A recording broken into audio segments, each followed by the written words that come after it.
Chapter 5. Annie Sullivan Arrives. It was March 3rd, 1887. Helen did not know that this was to be the most important day of her life. Helen was aware that everyone in the family seemed excited.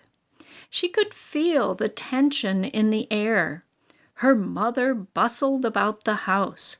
Things were cleaned and polished. Her mother and stepbrother dressed to go to the train station.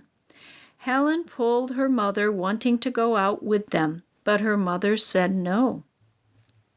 Finally, Annie Sullivan arrived in Alabama on the 6:30 train. Mrs. Keller greeted her in a soft voice, her blue eyes sparkling. A small crowd gathered to see the Yankee girl who was going to teach the Keller child. Alone in a strange place, Annie looked anxious, pale, and tired. On the way to the Keller farm, Annie sat in the back of the carriage and looked around her. The small town of Tuscumbia looked like towns in New England. This comforted Annie, and she relaxed. She was eager to meet her new pupil. Helen stood on the porch. She felt the vibrations of the carriage coming down the lane. She stretched out her arms for her mother. Instead, a stranger walked into her arms and held her. Helen didn't like strangers. She refused to let Annie kiss her. But Helen was curious about strangers too. Helen felt Annie's face, dress, and bag. Then Helen opened Annie's bag. She expected to find the treats that company often brought for her. Her mother tried to stop Helen. Finally, Mrs. Keller had to rip the bag out of Helen's hands. Helen grew very angry. Her face turned red. She clutched her mother's skirts and began to kick. No one did anything. Then Annie held her small watch against Helen's face. Feeling it ticking, Helen quieted down. The tantrum passed. Helen followed Annie upstairs to Annie's room. Helen helped Annie remove her hat. Then Helen put the hat on and moved her head from side to side. Annie watched Helen and wondered how she would teach this beautiful young colt of a girl. She was not sure she could. Annie took a deep breath, but tomorrow she would start trying. The next morning, Helen was brought to Annie's room. Helen helped Annie unpack. There in Annie's trunk, Helen discovered a lovely doll. The doll was a gift to Helen from the children at the Perkins School. Laura Bridgman, the former deaf and blind student there, had made some of the doll's clothes. Annie spelled the word doll slowly into Helen's hand. Helen thought that the doll was now hers.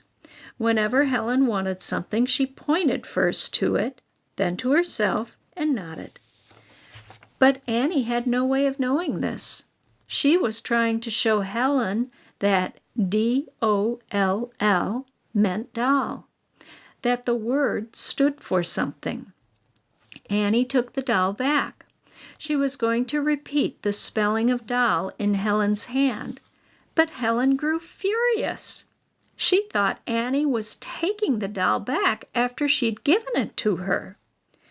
Annie tried to take Helen's hand. Helen would not let her. Helen began to throw another temper tantrum. Annie tried to sit Helen in a chair. She wanted to calm Helen. She wanted to start the lesson over. No use. Helen got angrier and fought harder. Annie finally let Helen go. But Annie was not giving up. She ran downstairs and got a slice of cake. She brought it to Helen. She spelled C-A-K-E into Helen's hand while holding the cake under Helen's nose. Helen tried to take the cake. Annie spelled the word cake again and patted Helen's hand. This time, Helen spelled the word back. Annie gave Helen the cake to eat. Did Helen understand that C-A-K-E meant cake? No, not really. Helen was just copying Annie. Helen did not know that if she went to Annie and spelled C-A-K-E in Annie's hand, that Annie would realize that Helen wanted cake. Once more, Annie spelled the word doll into Helen's hand. Helen spelled back D-O-L. Annie spelled the last L and gave Helen the doll. Helen fled downstairs with the doll. I did not know that I was spelling a word or even that words existed, Helen later wrote. I was simply making my fingers go in monkey-like imitation. Helen refused to have anything to do with Annie for the rest of the day. Annie sighed. Teacher and pupil had a long, hard road ahead of them. The next few days did not go any easier. Helen stayed away from Annie.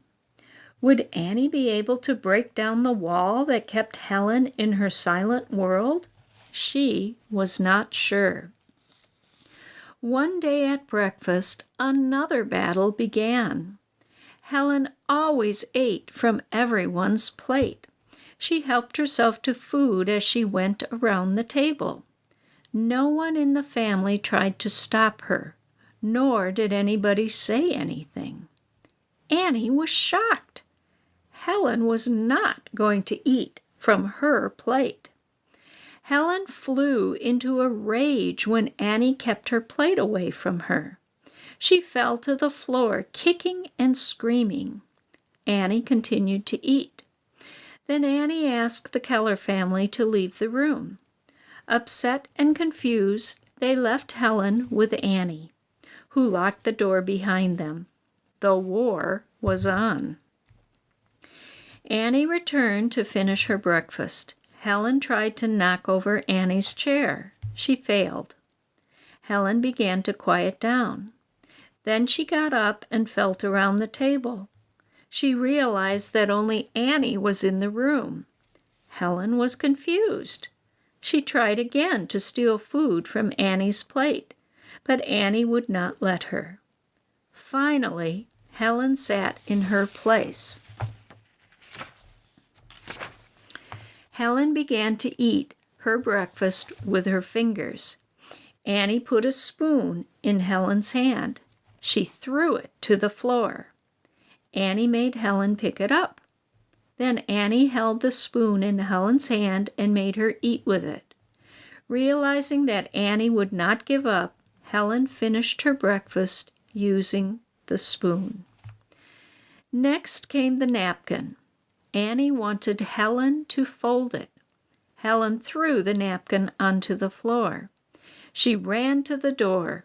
Finding it locked, Helen began to kick and scream again. Annie spent the following hour getting Helen to fold her napkin. When it was finally folded, Annie let Helen out. Helen ran outside, far away from Annie.